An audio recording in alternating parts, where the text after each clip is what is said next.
Hey y'all. I've decided to express myself about something very publicly and openly because it has been brought to my attention that nothing new.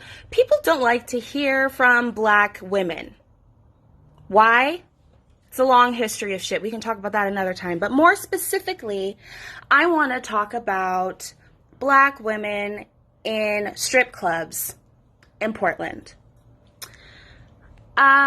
Recently, Devil's Point has been getting a lot of attention for BooberEats. You know, they're like delivery service that they have created amidst COVID-19, where their dancers and other employees of the store, or excuse me, of the club, can deliver bar food to people at an increased rate so that they can continue to pay their dancers. They also have like a drive-through strip club and whatever. That is awesome. That's great. Keeping sex workers employed during this time is really important. But recent developments have come up because they've been getting a lot of attention. People that live in places that aren't Portland are like, why don't y'all have no fucking black dancers? Why aren't there any people of color in your pictures? Why are the only people that you have working for you white?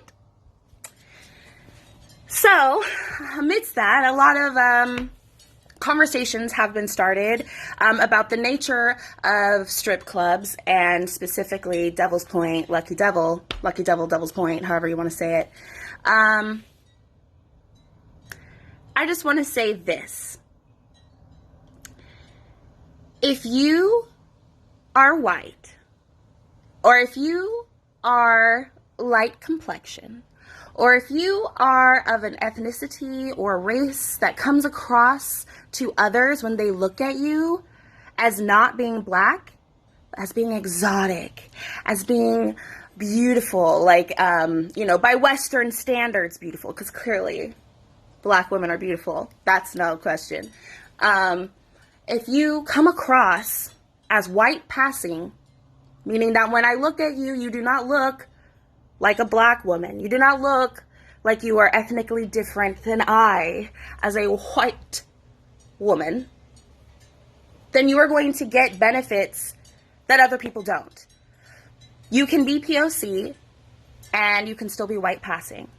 That is how the majority of strip clubs in this city get away with not hiring black dancers. Now, of course, there are some black dancers and there are some POC dancers at the top clubs in Portland, but that does not mean that they are welcome there, or that is the standard quote, that a black person could just waltz in with dance experience off the street and be allowed to audition at these clubs. Recently, somebody that works at that club, I'm not down with the call-out culture, I'm not going to try and put this person on blast,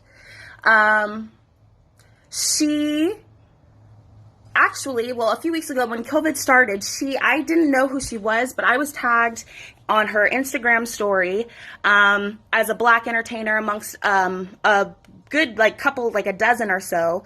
She was tagging us and she added our photos and was like, support black dancers and your POC dance community during these times because they're experiencing a harder time than most, which is true.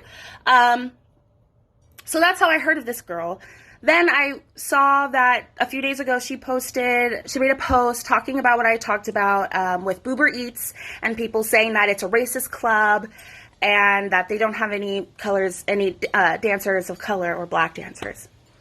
Her response was, that she works there and she knows it's not racist because there's not a predominantly racist vibe because the dancers there aren't racist and they love their black sisters and they have a couple of POC dancers and whatnot.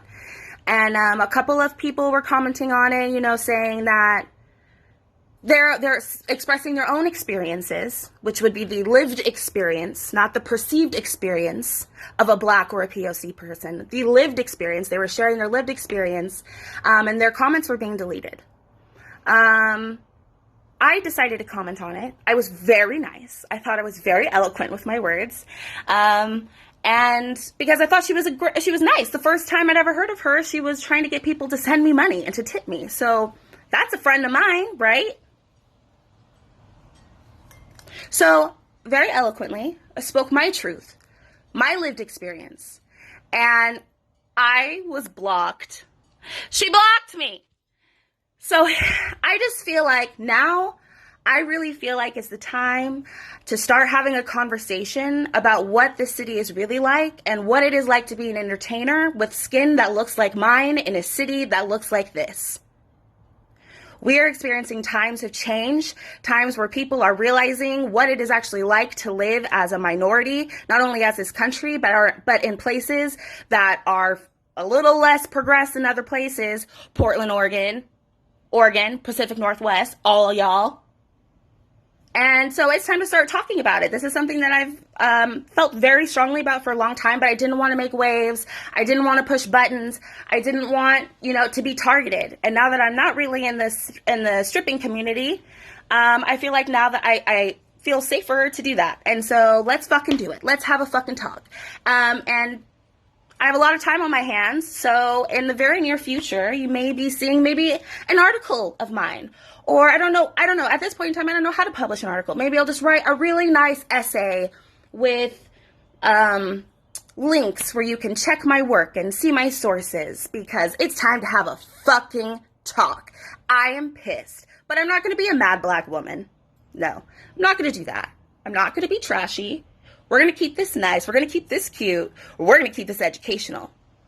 Stay tuned.